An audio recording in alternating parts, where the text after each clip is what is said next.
복음을 바르게 알고 믿고 복음에 합당한 생활을 하는 자가 되는 거예요. 신앙은 이겁니다.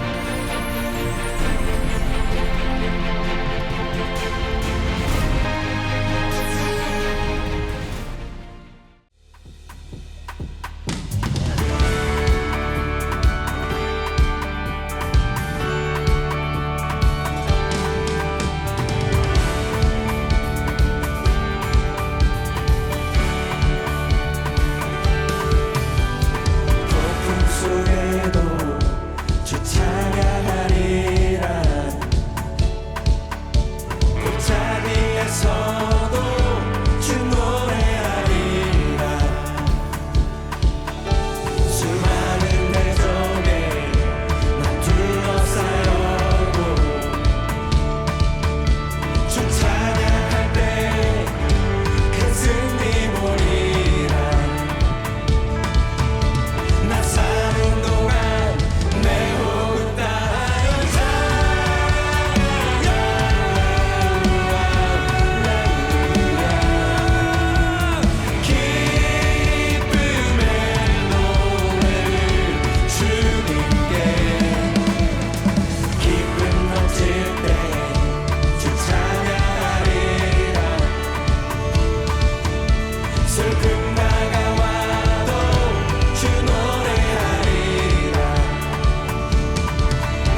쓰러뜨시네.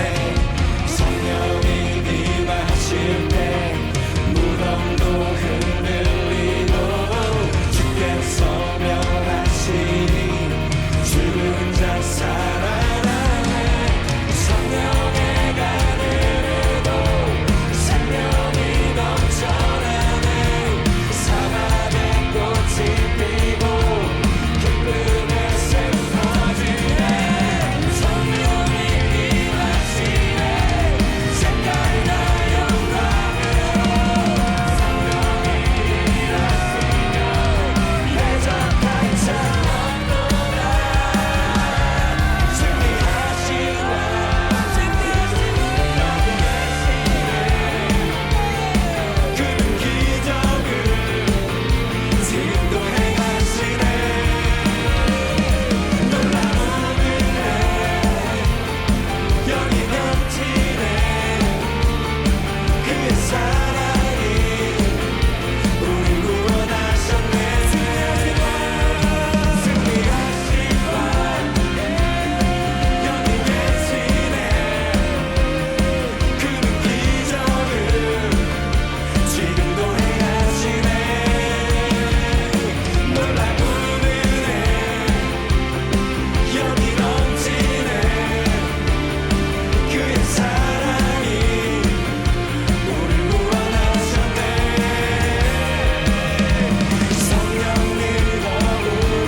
하나님의 말씀 함께 보시겠습니다. 오늘 우리에게 주신 하나님의 말씀은 요한일서 5장 16에서 17절까지 말씀입니다.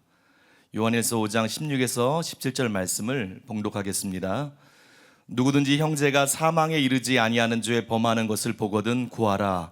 그리하면 사망에 이르지 아니하는 범죄의 자들을 위하여 그에게 생명을 주시리라. 사망에 이르는 죄가 있으니 이에 관하여 나는 구하라 하지 않노라. 모든 불의가 죄로 돼 사망에 이르지 아니하는 죄도 있도다. 아멘. 이제 담임 목사님께서 나오셔서 하나님 말씀 선포해 주시겠습니다. 여러분, 근데 요즘에 하나님께서 나에게 제일 많이 부어주신 계시가 뭐냐? 하나님이 우리 교회를 왜 세웠나? 이거예요. 하나님이 우리 교회를 왜 세웠나? 하나님이 나를 왜 불렀나? 하나님이 김옥경 목사님을 왜 불렀나? 하나님이 왜 만나게 하셨나? 하나님은 왜 이 교회를 세우셨나? 하나님은 우리 교회에 대해서 어떤 목적을 갖고 계신가? 하나님의 계획은 무엇인가? 내 계획 말고, 김옥경 목사님 계획도 말고, 우리의 계획 말고, 하나님의 계획은 무엇인가?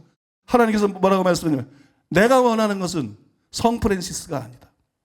내가 원하는 것은 내 아들 예수 그리스도다. 내가 원하는 것은 스미스 위글스워스가 아니다. 내가 원하는 것은 내 아들 예수 그리스도다. 지금 무슨 얘기하는지 아세요? 내가 원하는 것은 세계 최대의 교회 에녹 아데보에가 아니다. 내가 원하는 것은 내 아들 예수 그리스도다.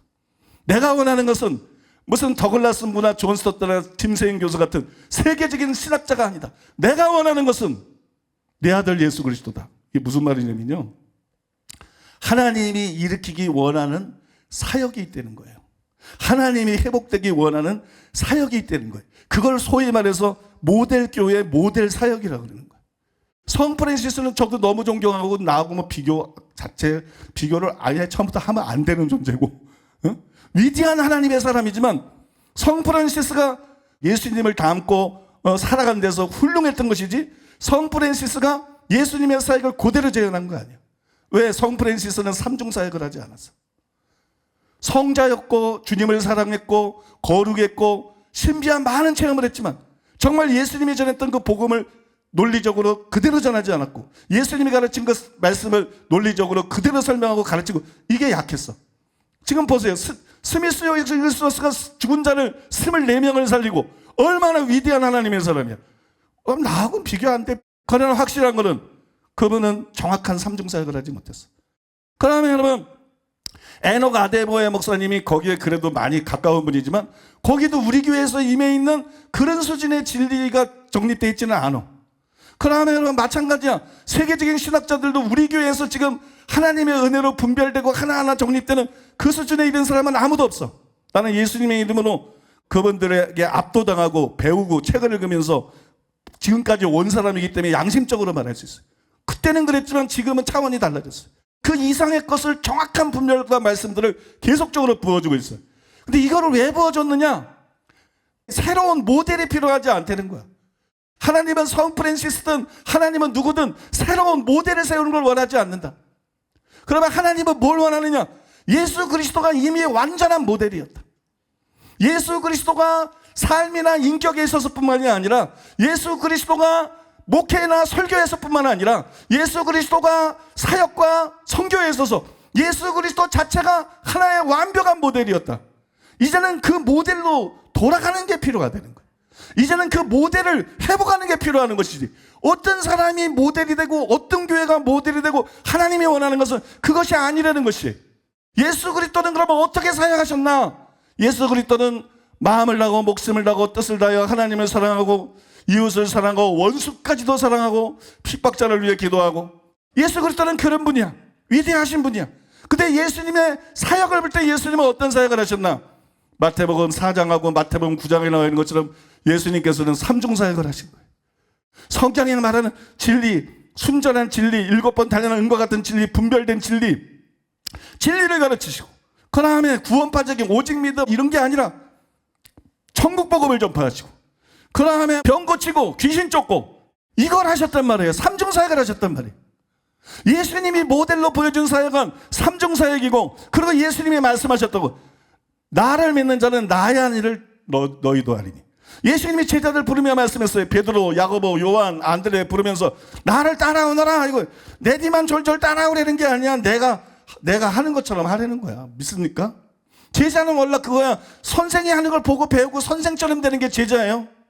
그래서 여러분, 제자들을 그냥 전도만 보는 게 아니라 병 고치는 능력 주시고 귀신 쫓는 권세 주시고 비유를 말씀하시고 난 다음에도 그 제자들에게 그 비유의 의미들을 일반 사람들을 보는 걸 다 가르치시고 바로 예수님이 하신 것처럼 가르치고 바로 예수님이 하신 것처럼 사역할 수 있도록 그렇게 제자들을 훈련시켜 나갔고, 그래서 12 사도들이 그렇게 했다고, 바울도 그렇게 했다고. 여러분 그렇지 않습니까? 그게 여러분 복음서고 그게 사도행전 아닙니까? 이게 여러분 목사들이 나가야 될 길이라고, 이게 선교사들이 나가야 될 길이고, 이게 개신교가 나가야 될 길이라고요. 여러분 이해하십니까? 이게 모델이란 말이에요. 하나님은 이게 교회 안에서 회복되기를 원하는 거예요. 하나님이 이게 한국교회 안에서 전체 개신교 안에서 이것이 회복되기를 원하는 거예요. 여러분 이게 교회 안에서 회복되는 게 종교개혁이야. 종교개혁 따른 거 아니야. 이게 회복이 돼야 목회가 돼. 사복음서 같은 목회가 된단 말입니다. 사도행전 같은 목회가 된단 말입니다. 믿습니까? 진짜 한 번 설교로 3,000명 5,000명도 살릴 수 있는 그런 게 된다는 말입니다. 진짜 생명 살리는 설교, 하나님 나라 확장하는 설교, 진짜 선교가 이루어진단 말이에요. 그래서 수많은 영혼들이 구원받게 된다는 것입니다. 그래서 여러분 이것이 굉장히 중요하다는 거예요. 근데 이 예수님의 모델이 되는 사역을 회복시킬 수 있는 키가 뭐냐? 그 키가 뭐예요? 그게 말씀이라는 겁니다. 여러분. 예수님이 누구세요? 진리세요. 나는 곧 길이요 진리요 생명. 예수님이 누구세요? 하나님의 말씀이세요. 여러분 믿습니까? 예수님은 세상의 빛이세요. 예수님이 이 땅에 왜 오셨어요? 여러분 예수님의 사역에 이 모델되는 진리의 회복이 아니고는 절대로 안 일어나는 거예요. 이거는 하나님 사랑하고 영혼 사랑하고 성 프란시스 같은 성자가 되는 것도 안 일어나는 거예요. 이거는 존 아이드 같이 기도 열심히 하는 것도 안 일어나는 거예요. 이거는 스미스 유스 같은 엄청난 능력이 있어도 안 일어나는 거야. 이거는 다른 어떤 학자를 통해서도 어떤 그냥 뭐 천만이 모이는 교회를 세워도 그걸 통해서는 안 일어나는 거예요. 이해가 되십니까 여러분? 이게 키가 뭐냐면 진리의 회복이에요. 진리의 회복. 진리의 회복. 예수님이 전했던 바울이 전했던 이런 복음 진리들을 교리에 의해서 섞이지 않은 회복이 필요한 것이에요. 이래야 진짜 삼중사역이 가능해지는 거예요. 이래야 진짜 삼중사역이 가능해지는 것이기 때문에 하나님께서 부족한 저를 부른 거예요. 많은 사람은 옳은 대로 그렇게 하는 거. 그 옳은 데가 뭐예요? 예수님입니다. 믿습니까? 다윗의 새벽별 같은 예수님입니다. 믿습니까? 예수님을 본받는 게 옳은 대로 가는 거야. 진리에서도 예수님의 가르침을 그대로 이해하고 따르고 그게 옳은 대로 가는 거. 로마서만 갖고 떠들면 안 돼. 여러분, 산상순이 얼마나 중요합니까? 예수님의 말씀들이 얼마나 중요합니까? 사역도 이런 거 저런 거 유행하는 거 그런 거 본받는 게 아니라 예수님이 하신 삼중사역을 진득하게 추구하는 거야. 우리 교회는 뭐 처음부터 이런 말씀이 있었나요? 아니야. 이런 말씀 없었어. 우리 교회는 뭐 처음부터 치유가 있었나요? 아니요, 없었어. 여러분, 내가 울산에서 목회할 때부터 이빨도 다 빠진 어떤 할머니 있었어. 그 사람하고 동력을 하려고 그랬어. 왜냐면 치유 연사가 있기 때문에. 나는 말씀과 치유 이게 반드시 하나가 되는 것이 하나님의 뜻이라고 믿었기 때문에 나는 말씀으로 사역하고 치유와 축사를 합해서 그래서 삼중사역을 했지만 다 실패하고 말았다. 기대했던 것처럼 그렇지 않았어. 그렇게 충만하게 안 나타났어. 우리 오래된 성도들은 다 기억하고 있어요. 내가 공개적으로 목회자들에게 모든 성도들에게 누구든지 기도 열심히 해서 치유의 돌파가 일어나야 된다. 그래서 반드시 이 교회에 치유가 활성화되어야 된다. 말씀만 가지고는 안 된다. 치유가 활성화되어야 된다. 그러면서 기도하기 시작했고 이 사람 저 사람이 막 치유가 나타나기 시작했어. 그러다가 진짜 돌파를 탁한 것이 김옥교 목사님인 거예요. 그 다음에 여러분, 하나님께서도 은혜로 아무것도 아닌 자에게도 말씀의 해설을 강력하게 계속 부으시면서 내가 생각지 못했던 완전한 해석이라는 단계로 자꾸 인도하시고 김옥교 목사님도 완전한 단계로 다시 회복시키시고 강력한 치유 은사를 받아서 지금 여러분 예수님의 삼중사역이 예수님처럼 완전하지는 않지만 우리가 비록 사도들처럼 완전하지는 않지만 이런 삼중사역했던 사람이 여러 있어요. 존 웨슬리도 어느 정도 그 사역을 했어. 찰스 피니도 어느 정도 그 사역을 했어. 우리 시대로 따지자면 오랄 로버츠가 상당히 그런 사역을 했어. 오랄 로버츠가 예수님이 하셨던 삼중사역을 회복시키니까 예수님이 하셨던 삼중사역을 회복시키니까 어떤 일이 일어났어요? 전성기 때 1년에 100만 명을 구원하는 일이 일어났어요. 전성기 때 1년에 그 한 사람의 모든 사역을 도와가지고 합해서 100만 명이 하나님 앞에 돌아오는 수많은 영. 나는 여러분 예언할 수 있어요. 앞으로 이 살아가는 교회를 통해서 1년 안에 1000만 명이 돌아오는 일이 있을 것입니다. 나는 그걸 믿습니다. 하나님의 꿈과 얘기가 너 어디까지 나는 몰라. 그 이상이 돌아온 일이 나는 있을 거라고 믿습니다. 왜 그러느냐? 예수님의 삼중사역이 우리 교회 안에서 내가 아는 범위 내에서 완전하지 않지만 가장 완전한 수준에 지금 차올랐다. 그래서 이걸 막을 수가 없다. 그걸 보여주는 게 아프리카 선교다. 여러분 믿습니까? 아프리카 목사들이 왜 그렇게 세미나에 목사들이 나와가지고 90%가 회개하고 변화되고 이제 목회의 길이 나왔다 그러고 이제 부흥이 왔다 그러고 이게 아프리카가 살 길이라 그러고 가는 데마다 그러잖아. 가는 데마다. 그게 뭐예요? 진리의 힘입니다. 진리가 회복되었기 때문입니다. 믿습니까? 진리가 회복되고 천국 복음이 전파가 되고 그 위에 치유가 맞춰지기 때문입니다. 여러분 믿습니까? 이게 삼중사역의 힘입니다. 위력입니다. 그래서 예수님이 모델입니다. 예수님의 삶뿐만 아니라 예수님의 가르침과 예수님의 사역이 모델인 것이에요. 저는 요즘에 주님께로부터 수없는 계시를 받았어요. 나는 너를 택했다. 나는 너를 지도자로 불렀다. 나는 너에게 김옥기 목사를 붙여주었다. 이것은 왜냐? 이거를 위한 것이다. 이 삼중사역을 회복시키기 위한 것이다.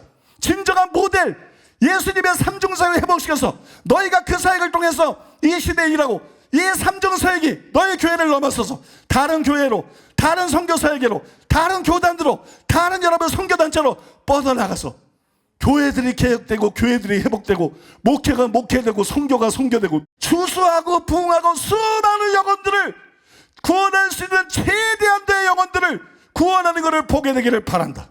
내가 너에게 보여준 것처럼 끝이 보이지 않는 교회가 세워지기를 바란다. 끝이 없는 교회가 세워지기를 바란다. 믿습니까 여러분? 여러분 하나님이 우리 교회를 세우신 목적이 그것입니다. 여러분은 무엇 때문에 우리 교회에 나옵니까? 영상의 말씀에 있으면 여기 있으면 우리가 네 교회로 가오니까 진리를 사랑하니까 나와요. 그렇지 않나요 여러분? 진리를 사랑하니까 나와요.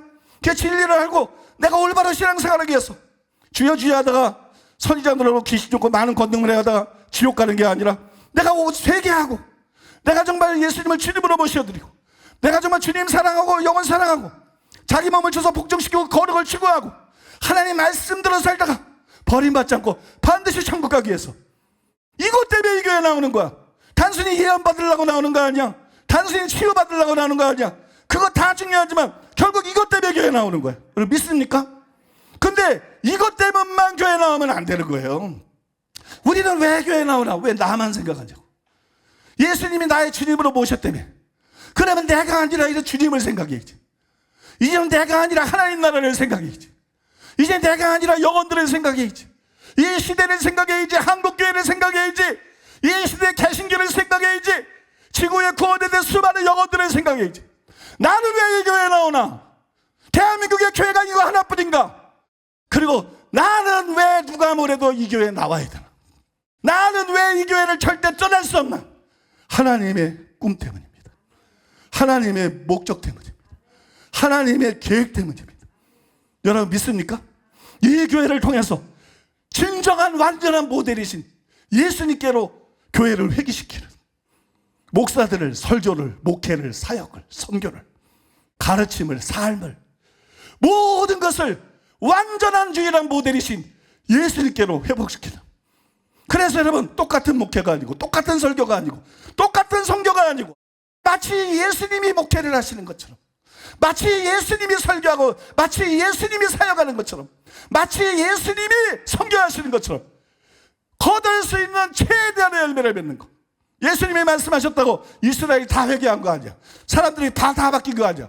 여러분 사람은 자유의지가 있어서 암만 완벽한 진리를 전해도 꼼짝 안 할 사람도 있고, 암만 엄청난 기적을 해도 꼼짝 안 할 사람. 우리는 한국에서 너무 그걸 잘 보고 있어.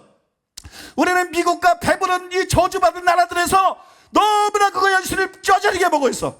여러분 그러나 예수님처럼 사역하게 될 때 구원받아야 될 사람들은 다 구원받는다는 것입니다. 들어야 될 사람들은 다 듣는다는 것이에요. 여러분 예수님은 가론유다가 배신하고 멸망받지만 하나도 문제의식은 없어. 저 하나는 마귀의 자식이다. 자기 갈 길 갔다 이러지. 내가 쟤를 좀 더 돌아서 살폈어야 되는데, 베드로 통해서 신방했어야 되는데, 안드레 통해서 상담했어야 되는데 이러지 않았어요. 오히려 예수님은 하나님 앞에서 당당하게 말했어요. 아버지께서 내게 주신 자들을 내가 하나도 잃어버리지 않고 다 지키었나이다. 여러분 전부 구원하는 거 아닙니다. 여러분 전부 데려가는 거 아닙니다. 여러분은 소가 아니야. 끌고 갈 수가 없어. 믿습니까? 여러분들이 이 진리의 중요성을 알고 하나님의 목적과 계획의 절대적인 중요성을 알고 그걸 여러분들이 따를 만이 돼야 돼. 여러분이 스스로 결단해야 돼. 여러분이 스스로 헌신해야 돼. 하나님은 우리 교회를 통해서 역사상 가장 위대한 일들 중에 하나, 목회적인 차원에서 선교적인 차원에서 가장 위대한 일 중에 하나를 이루기를 원하십니다. 그 일을 위해서 여러분이 부르셨습니다. 하나로 뭉쳐서 그리스도의 군대가 돼서 이 마지막 때 하나님이 이루시기 원하시는 이 위대한 일에 함께 동참하고 하나님의 나라를 확장시키고 주님 앞에 갔을 때 잘했다, 착하고 충성된 종아, 칭찬받는 저와 여러분 되기를 예수님의 이름으로 축복하고 또 축복합니다. 그러면 이제 말씀을 시작하겠습니다. 오늘 요한일서 5장 16절 17절에 있는 말씀 가지고 절대로 사망에 이르는 죄를 짓지 맙시다. 절대로 사망에 이르는 죄를 짓지 맙시다. 이런 제목으로 말씀을 전하겠습니다. 저 오랫동안 수많은 예민한 신자들이 내가 혹시 사망에 이르는 죄를 지은 건 아닐까? 그래서 나는 이제 회개가 불가능하거나 버림받는 건 아닐까?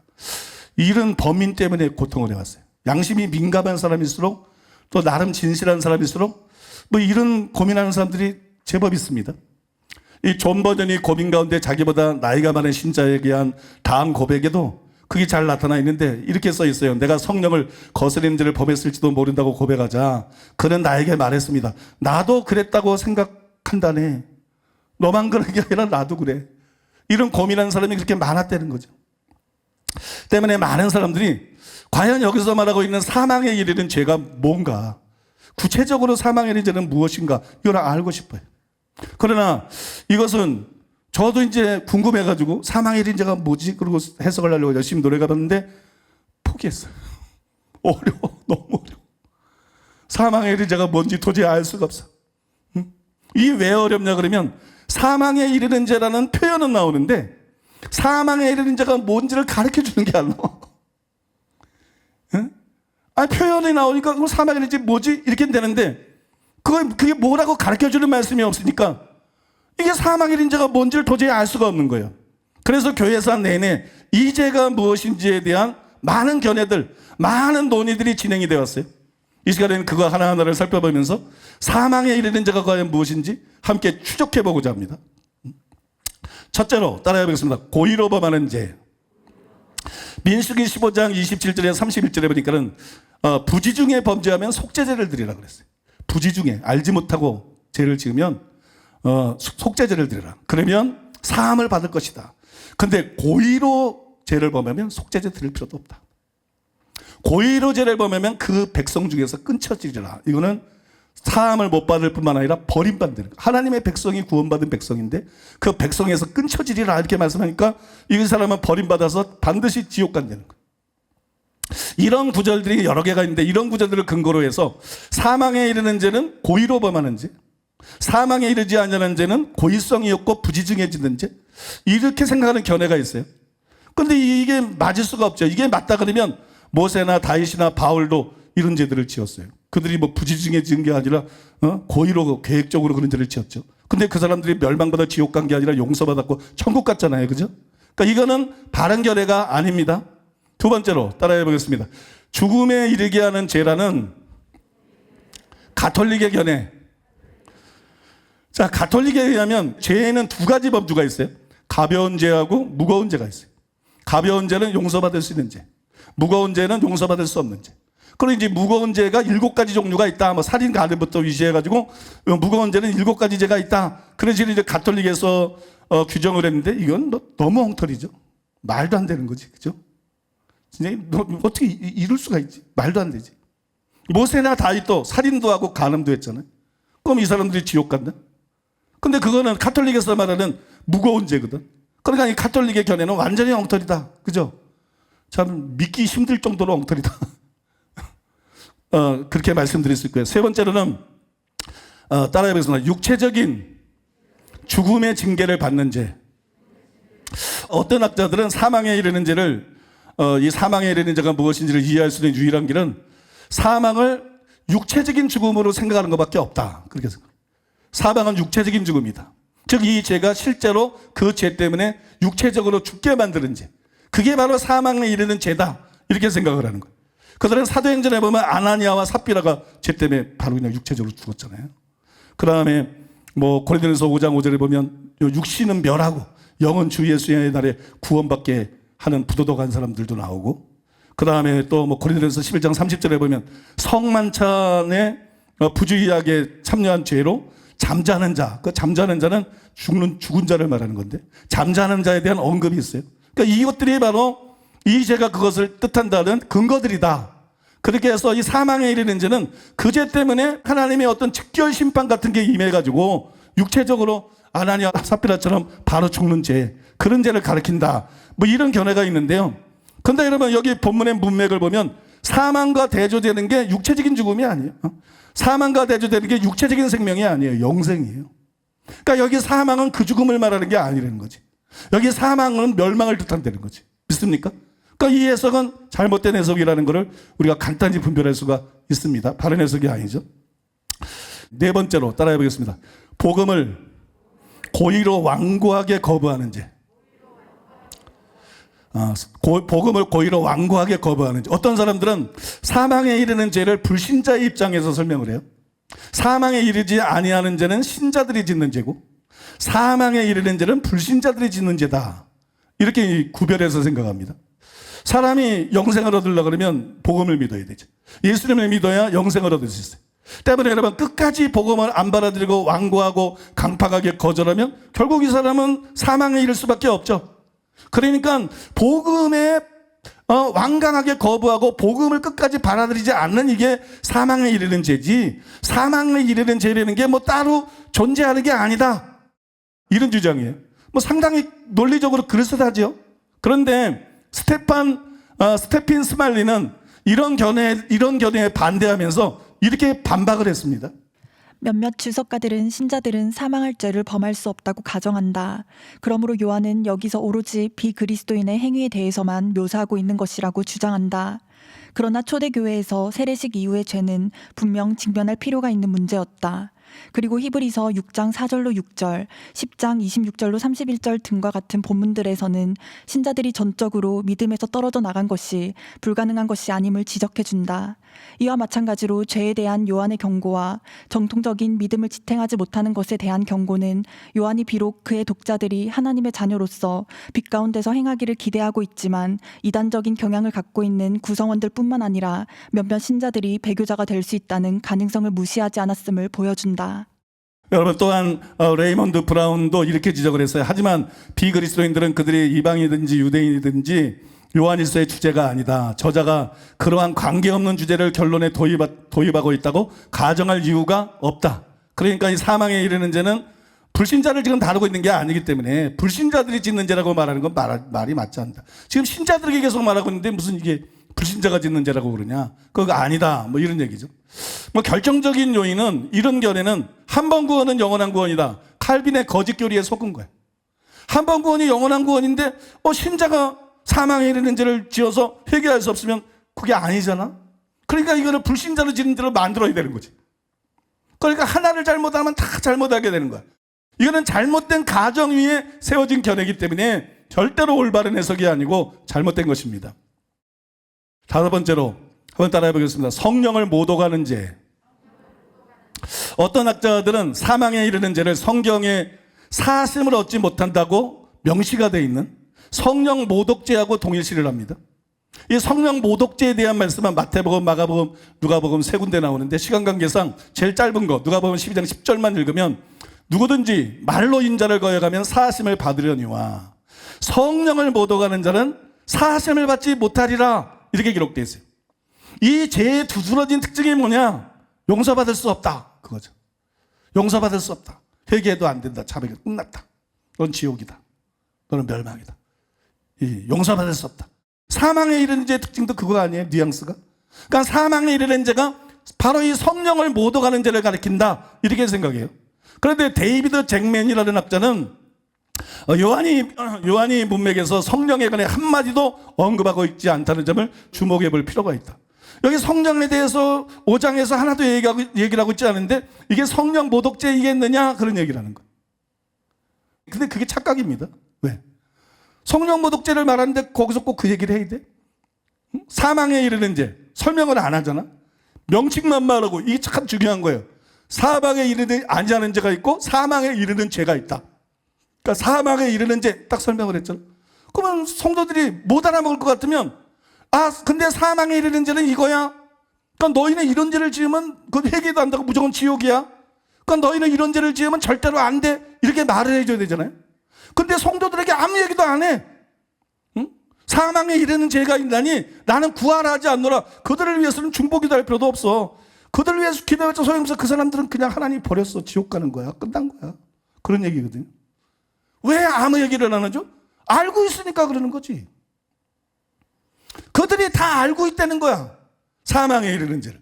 우리가 설교할 때 다루는 내용들이 그때 다 설명해 줍니까? 성경의 저자도 마찬가지인 거거든. 꼭 전후에 뭘 말해야만 이게 이런 뜻이다. 이게 학자들의 어떤 굳어진 사고의 흐름인데 이거 벗어나야 됩니다. 여러분 이게 증거가 될 수 없어요. 사망에 이르는 자가 성령 모독죄라고? 사망에 이르는 자가 성령 모독죄면 왜 요한일서 5장에 성령에 대해 언급이 하나도 없어? 근데 여기서 성령 모독죄를 말할 리가 없어? 그건 여러분 절대 그렇지 않고요. 이게 사람들이 알고 있기 때문에 알고 있으니까 설명을 안 했지. 알고 있으니까 요한일서 5장에 성령이라는 말이 하나도 안 나오는 거지. 이해가 돼서 여러분? 이렇게 생각을 해야 되는 거야. 이렇게 생각을 해야 바른 것이고요.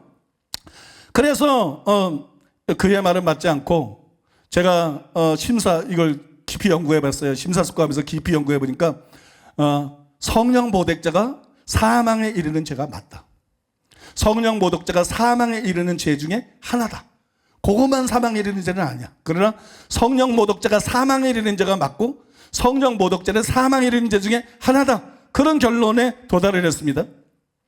뭐 전에도 제가 알고 있었지만 이번에 이 죄에 대해서 연구하다가 저는 다수의 학자들이, 너무나 많은 주석들이 성령 모독죄를 진리를 알고도 완고해서 계속 받아들이지 않다가 회개할 수 없는 지경에 이르게 했던 것으로 생각한다는 걸 알았어요. 복음을 완고하게 받아들이지 않다가 멸망하는 거. 근데 이상하게 그 사람들은 자꾸 거기에 초점을 맞춘다고. 그러나 성령 모독죄에 대한 선구들을, 그 성령 모독죄에 대한 본문들을 우리가 직접 읽어보면 이 죄를 그렇게 말하고 있지 않다는 거예요. 단순히 복음을 거부하고 안 받으려는 죄, 그렇게 말하는 게 아니라 이 죄가 뭐하고 관계가 있느냐? 성령의 역사를 사탄이나 귀신의 역사라고 비판하는 거하고 관계가 있대요. 그게 문맥에 분명히 드러난다는 거예요. 마태복음 12장 22절, 26절, 32절까지 보면 예수님이 귀신 들려서 눈 멀고 말 못하는 사람을 데려왔더니 고쳐졌어요. 그러니까 사람들이 환호를 합니다. 그때 바리새인들이 뾰족하게 기분 나쁜 듯이 보면서 이가 귀신의 왕 바알세바를 힘입지 않고는 귀신을 쫓아내지 못하느니라. 이게 성령 역사가 아니라 귀신 역사다 이런다고. 그러니까 예수님이 나중에 이렇게 말씀해. 사람에 대한 모든 죄와 모독은 사심을 받되 성령을 모독하는 거예요. 성령의 역사인데 귀신 역사라고. 성령을 모독하는 것은 사심을 받지 못하겠고, 그러면서 쭉 성령 모독죄에서 얘기해. 마가복음 3장 22절이야 23절도 마찬가지예요. 그래서 여러분, 이게 의문의 여지가 없어요. 성령 모독죄에 대한 것을 읽어보면 의문의 여지가 없어요. 그래서 대부분의 학자들이 이걸 인정합니다. 성령 모독죄는 단순히 복음을 거부하는 것하고 관계되어 있는 것이 아니라 성령 모독죄는 성령의 역사로 행한 축사나 치유나 이 성령의 역사로 행한 기적을 귀신의 역사다, 마귀의 역사다, 이단이다, 사입이다, 이게 성령 모독죄다. 이거를 학자들도 이게 문맥적으로 뚜렷하기 때문에 인정돼요. 그러므로 성령 모독죄는 성령의 역사를 마귀의 역사나 귀신의 역사로 매도하는 죄가 바로 여러분 성령 모독죄라는 거예요. 또 한 가지 주목해야 될 것이 있는데요. 그것은 성령 모독죄에 대한 선구에서, 본문에서 예수님이 계속 강조하는 게 있어요. 그게 말이에요. 말. 보세요.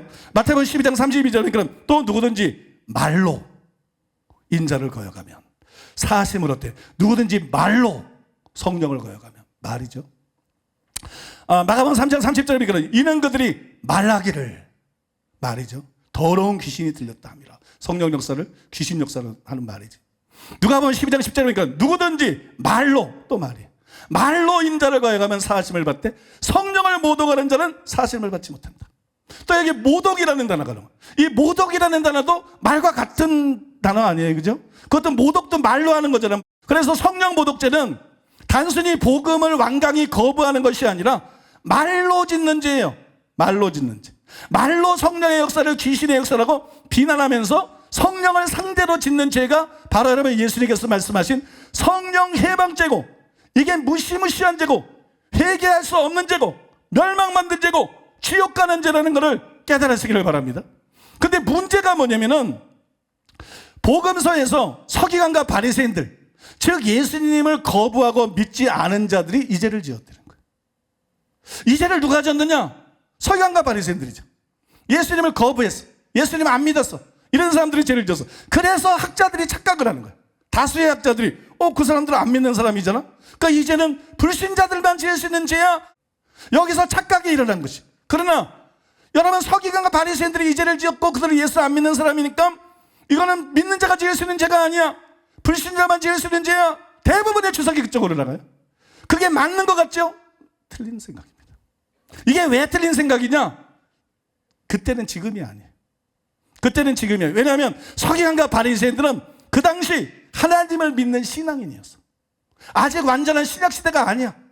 구약 시대야. 유대교가 여전히 유효할 때라는 말입니다. 유효할 때. 그리고 그들은 유대교를 믿는 사람이에요. 그 하나님을 믿는 신앙인이었어요. 더구나 유대교의 종교 지도층이었어요. 더구나 당시는 예수님이 오셨지만 아직 십자가 지지 않았어요. 부활하지 않았어요. 오신 자는 성령이 임해서 교회 시대가 되는데 성령도 임하지 않았어요. 더 중요한 건 뭐냐? 성전 시장이 찢어지지 않았어요. 성전 시장이 찢어져야 이제 새로운 시대가 되는 건데 성전 시장을 찢어지지 않았어요. 아직은 유대교의 시대예요. 유대교의 시대의 끝무렵이에요. 그리고 그들은 유대교를 통해서 하나님을 믿는 사람이고 유대교의 종교 지도자들이었어요. 그들이 지은 죄를, 그들이 예수님을 안 믿었다 그래서 단순히 이거는 신자는 못 짓는 죄고 불신자를 짓는 죄다, 그렇게 말할 수 있느냐? 그렇게 말할 수 없다. 오히려 서기관과 바리새인들이 이런 죄를 지었다는 것이 믿는 자들이나 오늘날 목회자들도 그 죄를 지을 수 있다는 증거다. 믿습니까? 그 죄를 지을 수 있는 증거라고 보아야 된다는 것이. 저는 오늘날 목회자와 신자들도 이 죄를 지을 수 있다고 확신합니다. 왜냐하면 서기관과 바리새인들만 성령의 역사를 귀신의 역사라고 합니까? 그러고 끝났습니까? 오늘날은 얼마나 많은 교수들이 겁없이, 정말 겁없이, 응? 오늘날 얼마나 많은 목사들이 또 신자들까지도 겁없이 성령의 역사를 귀신의 역사로 매도하고 비난하고 있습니까? 그런 사람들이 얼마나 많습니까? 교회에서 내내 부흥이 일어날 때마다, 하나님의 역사와 기적과 성령의 운동이 일어날 때마다 그런 사람들이 항상 있어 왔어요. 특히 이단 사냥꾼들과 종교적인 목사들을 생각해 보세요. 그들은 끊임없이 성령의 역사를 귀신의 역사로 매도합니다. 성경에 나오는 서기관과 바리새인보다 더하면 더했지 절대로 덜하지 않은 자들이 한국 교회에 얼마나 많은지 우리는 알고 있어요. 여러분, 이걸 염두에 두고 대답해 보세요. 생각을 해보세요. 여러분, 불신자가 성령의 역사를 귀신의 역사라고 매도하면 성령 모독죄가 되고, 신자가 성령의 역사를 귀신의 역사라고 매도하면 성령 모독죄가 되지 않겠느냐? 답을 해보라는 거예요. 생각을 해보라는 거예요. 어느 죄든지 불신자가 지으면 죄가 되고 신자가 지으면 죄가 안 되는 것이 있느냐? 그런 것이 없다는 거예요. 누가 지어도 죄는 죄인 것이. 그러므로 오늘날도 분명히 목회자들과 신자들이 성령 모독죄를 지을 수 있고, 지은 자들이 있고, 그것 때문에 이미 지옥에서 뒹구르고 있는 자들도 있고, 앞으로 이 사람은 끝난 사람들도 있다는 거예요. 절대로 천국에 들어갈 수 없는, 지옥에 갈 수밖에 없는, 이미 심판이 끝난 사람들도 있다는 것이. 여러분, 지금까지 제가 이제 설명해 드린 것이 성령 모독죄에 대한 저의 오래된 견해였어요. 물론 지금도 이런 견해를 갖고 있습니다. 근데 조엘 마스크의 글이 제 발목을 잡았어요. 연구를 하다 보니까 조엘 마스크가 뭐라 그랬냐면, 핵심 부분만 말하면 마가복음의 문맥을 고려할 때 성령을 거스르는 죄는 예수님에 대해서 총체적이고 악의적으로 반대되는 태도를 뜻하며, 이렇게 썼어요. 근데 이게 정말 맞는 말 아니에요? 이 서기관과 바리새인들이 그냥 말로만 성령의 역사를 저건 귀신의 힘으로 한 거야, 바알세불의 힘으로 한 거야, 이렇게 말한 게 아니고, 단순히 이런 말이 문제가 아니고 이 사람들은 예수님을 전혀 안 받아들이잖아. 그죠? 예수님을 전혀 인정하지 않잖아. 예수님에 대해서 완전히 적대적이잖아. 그죠? 예수님에 대해서 총체적이고 악의적으로 반대하는 태도를 가진 사람이다. 그런 사람들에 대해서 사함받지 못한다 그런 것이다. 그러니까 성령 해방죄는, 모독죄는 그런 죄지, 단순히 성령 역사를 귀신의 역사라 그래서 그건 성령 모독죄라고 말할 수 없다, 이런 논지인데 정확한 말 아닌가요? 문맥적으로. 그럼 내가 여기서 또 충격을 받았어. 난 성령 모독죄를 이렇게 하는데 그럼 진짜 아닐 수도 있나 봐. 그러나 여러분, 이단 사냥꾼들 안 그렇잖아. 예수님에 대해서까지 완전히 적대적인 건 사실 아니잖아. 종교적인 목사들도 안 그렇잖아. 그죠? 그래서 혼란에 빠졌어요. 그래서 이것 때문에 제가 고민을 했어요. 과연 성령 모독죄는 뭐야? 그래서 고민하다가 내가 생각한 게 양쪽 가능성이 다 있다. 난 모르겠다. 어떻게 만지 난 모르겠고 어떻게 만지 모르겠어. 일단 양쪽 가능성이 다 있다, 이렇게 생각하고 설명을 이렇게 마무리를 지으려고 그랬어요. 이단 사냥꾼이나 종교적인 목사들처럼 성령의 역사를 귀신의 역사로 매도하고 비난하는 것은 성령을 모독하는 죄이며 자기 영혼을 잃어버리는 무서운 죄가 될 수 있다. 그러므로 조심해야 된다. 그런데 이것이 꼭 성령 모독죄라고 결론을 내리기 어려운 면이 있다. 그들은 예수님에 대해 총체적이고 악의적으로 반대하는 태도를 갖고 있지 않기 때문이다. 그러므로 설사 그런 죄를 지었더라도 혹 사함받을 수 있을런지도 모른다. 그런즉 포기하지 말고 그 죄를 철저히 회개하라. 만약 그것이 성령을 모독하는 죄라면 회개해도 영적으로 회복되지 않을 것이다. 그러나 죄는 죄지만 성령 모독죄가 아니라면 하나님이 용서해 주시고 영적으로 회복되는 것을 본인이 직접 경험을 통해 알 수 있게 될 것이다. 그러면 다행한 일 아닌가. 일명 양다리죠. 그 다음에 굉장히 합리적인 내용이에요. 모르겠으니까 이렇게 마무리 져야지. 이쪽도 고려하고 이쪽도 고려해서 이럴 수도 있고 이럴 수도 있다, 그러니까 우리가 이렇게 하자, 이런 내용이거든요. 솔직히 저는 이 죄에 대해서 더 이상 정확하게 파악하는 것은 불가능하다. 그래서 구체적인 해석을 포기를 했어요. 그런데 제가 자주 드리는 말씀이지만 제 일은 한계, 난 이제 모르겠다, 난 포기했다, 알 수가 없다, 너무 어렵다. 그리고 이제 부목사님한테 얘기를 하는 거예요. 근데 빛이 임하는 거야. 난 모르겠다 포기했다 그랬는데 갑자기 빛이 임하는 거야. 그리고 이제 이 성령 모독죄가 뭔지가 갑자기 확 깨달아지는 거야. 하나님의 은혜입니다. 믿습니까? 하나님께 감사드립니다. 찬양 드리고 영광 돌립니다. 자, 그때 깨달은 것을 정리해서 말씀드리고 이제 오늘 말씀을 마치겠습니다. 첫째로 따라해 보겠습니다. 그 죄를 짓는 자가 신자냐 불신자냐는 전혀 중요하지 않다.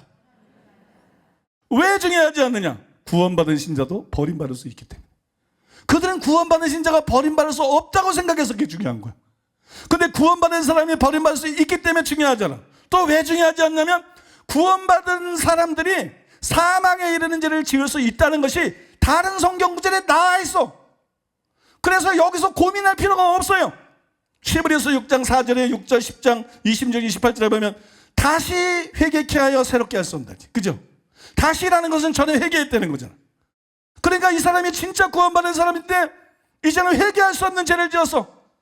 한 번 미쳐놓고 뭐 하늘의 은사를 맛보고 성령에 참여 안 되고 하나님의 능력과 뭐 내세의 능력을 맛보고 타락한 자들은 다시 새롭게 하여 회개케 할 수 없나니 이렇게 말씀했잖아요. 그러니까 사망에 이르는 죄를 구원받은 사람이 지을 수 있다는 게 나와 있어. 그렇잖아요. 그러므로 여러분 학자들이 불신자로 평가하는 서기관과 바리새인들이 성령 모독죄를 지었던 것은 아무 의미가 없는 것이고 그거를 근거로 해서 이제는 불신자만 지을 수 있는 죄다. 신자는 이런 죄를 못 짓는다. 그렇게 구분한 주석들은 엉뚱한 짓들을 한 것이죠.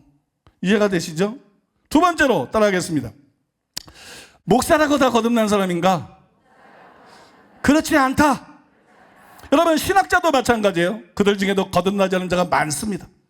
여러분 기독교를 종교로 하나님의 계명이 아니라 사람의 계명을 따라 믿고 있을 뿐 진짜 회개하지 않은 사람이 많다는 거예요. 진짜 예수님을 주님으로 모시지 않은 사람.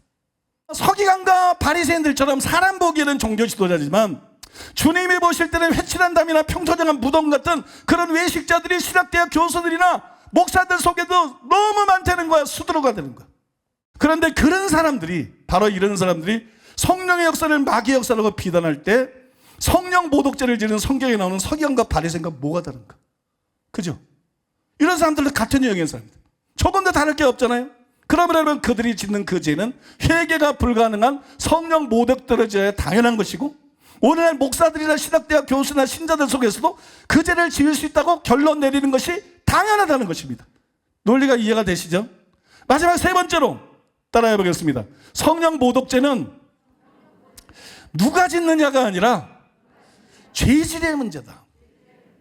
여러분 성령 모독죄는 너 사형 이러는 거야. 그러니까 이게 사형이거든요. 근데 이거를 네가 지었으니까 사형이야. 이런 식으로 하는 게 아니라는 거지. 죄질의 문제라는 것이 죄질의 문제. 그만큼 죄질이 나쁘기 때문에 사망에 이르는 죄가 된다는 거지. 이해가 되시죠? 사망에 이르는 죄는요 누가 짓느냐의 문제가 아닙니다. 이거는 죄질의 문제입니다. 죄질의 문제인데 그러면 서기관과 바리새인들이 어떤 사람이 예수님이 뱀들아 독사의 새끼들아 너희가 어떻게 지옥의 판결을 피하겠느냐 이렇게 말했을 정도로 악의적인 사람들, 악질적인 사람들, 악질적으로 비난하고 금을 잡고 물어뜯는 사람들. 또 여러분 하나님의 나라가 아니라 자기만 생각하는 지독히 자기중심적인 사람들. 바리새인들이 서기관들이 왜 예수님을 반대해서 성경에 나오지? 시기심 때문에. 시기심이 어디서 나오는 거예요? 자기중심에서 나오는 거예요. 자기중심에서. 그렇지 않습니까 여러분? 시기심이 자기중심에서 나오는 거예요. 물론 오늘날 목사들 중에는 이들과 달리 무지해서 비판하고 대적하는 자들이 많습니다. 여러분 신학교에서 배우는 은사중지론의 영향 때문에 특히 여러분 뭐 교계의 어떤 거짓되고 불의한 결정에 속아서 오판을 해가지고 그래서 비난하는 자들이 있어요. 그들은 비난을 해도 우리 교회에 서서 비난한다 할지라도 그들 자신은 하나님을 사랑하고 그들 자신은 영혼을 사랑하고 그들 자신은 말씀대로 살고 싶어하고 여러분 하나님 나라를 위하는 그런 사람들이 있어요. 그런 사람들이 무지해서 알지 못해서 성령의 역사를 귀신의 역사라고 말한다. 이거는 용서받을 수 없는 죄는 아니야. 그거는 죄는 죄인데 용서받을 수 없는 죄는 아니고 회개하면 용서받을 수 있는 죄입니다. 믿습니까? 그러나 제가 실제로 겪어봐서 잘 아는데 성경에 나오는 서기관이나 바리새인들 못지않게 매우 질이 나쁘고 악질적인 목사들도 많습니다. 니고데모처럼 이거 하나님이 함께하자면 불가능한 일이야. 사사보 역사들 보면 그런 생각 들지 않아? 아프리카 선교 보면 그런 생각 들지 않아? 그죠? 성경 해석 보면 저게 사람 지혜로 하는 거야? 분명히 하나님이 가르쳐 준 거 아니야? 분명히 하나님 은혜 아니야? 여러분, 정말 이게 하나님이 함께하자면 불가능이라고 생각할 수밖에 없는 상황이고, 실제로 자기도 그런 생각이 막 들어요. 그런데도 바리새인처럼 자기중심적이어서 시기심 때문에 성령의 역사를 마귀의 역사라고 악질적으로 비난하고 있는 공격하는 목사들이 이 땅에 교단마다 들어차 있습니다. 여러분. 일부가 절대 아닙니다.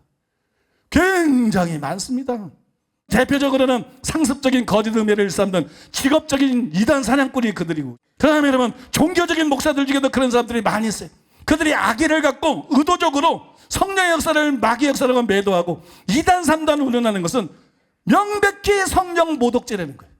그거는 성령 모독죄라고 볼 수밖에 없다는 거예요. 서기관과 바리새인의 죄와 조금도 다름이 없다는 거예요.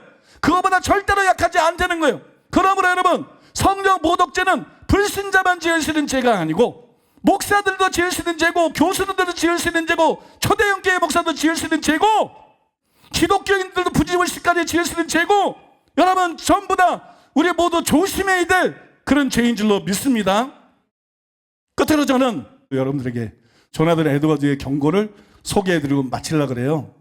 왜냐하면 이 경고가 우리 시대에도 정말 필요한 경고다. 그렇게 판단이 되기 때문에 소개해드리고 마치려고 하는데요. 조나단 에드워드가 이런 말을 했습니다. 오늘 우리 주변에 많은 사람들이 크나큰 실수를 범하고 있다. 왜냐하면 그들 대다수가 그저 떠돌아다니는 풍문만 듣고 부흥에 대한 비판을 서슴지 않기 때문이다. 이런 자들은 유대인 교법사 가말리엘의 충고를 따라야 할 것이다. 이제 내가 너희에게 말하노니 이 사람들을 상관하고 버려두라. 이 사상과 이 소행이 사람에게로 났으면 무너질 것이요, 만약 하나님께로서 났으면 너희가 저희를 무너뜨릴 수 없겠고 도리어 하나님을 대적하는 자가 될까 하노라. 하지만 여전히 목을 곤추 세우고 성령의 사역에 대해 비판을 일삼는 사람들이 있다면 그들에게 엄히 충고하고 싶다. 모든 죄 중에서 성령을 모독하는 죄는 도저히 용서받을 수 없는 죄라는 사실에 대해서 말이다. 더욱이 요즘처럼 성령께서 우리 가운데 오셔서 왕성하게 활동하시고 권능으로 역사하실 때 성령을 모독하는 죄가 가장 나타나기 쉽다. 위대한 부흥이 계속되면 계속될수록 부흥운동에 반대하는 사람들이 성령을 모독하는 죄악을 저지르게 되는 것은 지극히 당연한 일이다. 엄밀하게 말해서 그들은 이미 성령을 모독하는 죄악을 저지르고 있다. 현재 그들이 맡고 있는 부흥운동에 악의를 품고 이 부흥이 다름 아니라 사탄의 역사에 불과하다고 말하는 사람들은 용서받지 못한 죄에 아주 가까이 근접해 있다고 말할 수 있다 그랬어요. 여러분 다 아시겠지만 오래전에 제가 미국 뉴저지에서 박정수 목사님하고 식당에서 식사하고 있을 때 박 목사님이 자신이 지옥 갔을 때 경험을 얘기하면서 자기가 지옥에 갔을 때 깜짝 놀란 것은 지옥에 가보니까 목사들이 너무 많더라. 그래서 제가 물어봤어요. 아니 그럼 왜 이렇게 목사들이 지옥에 그렇게 많은 목사들이 와 있습니까? 그러니까 성령 모독죄를 범했기 때문에, 시기심 때문에, 종교적이고 잘못 알고 시기심 때문에 부흥이 일어날 때, 기적이 일어날 때, 다른 교회가 부흥하고 성령이 역사할 때 저거 이 마귀 역사다, 저거 귀신 역사다, 저거 사입이다, 저거 이단이다, 성령 모독죄에 걸려서 수두룩하게 지옥에 와 있더라. 여러분 저는 이것이 사실이라는 걸 압니다. 그래서 여러분 우리가 목사건 신자건 정말 두려워해야 돼. 하나님이 하시는 일에 경외감을 가져야 돼. 하나님이 하시는 일, 성령의 역사에 경외감을 가져야 돼. 경외감을. 믿습니까? 그리고 여러분 부흥이나 하나님이 행하시는 기적이나 역사에 대해서 말 조심하시기 바랍니다. 절대로 말 조심하시기 바랍니다. 입 조심하시기 바랍니다. 그래서 절대로 사망에 이르는 죄를 짓고 버림받고 지옥에 가는 그런 분들이 여러분 속에 한 분도 없게 되기를 예수님의 이름으로 축복합니다.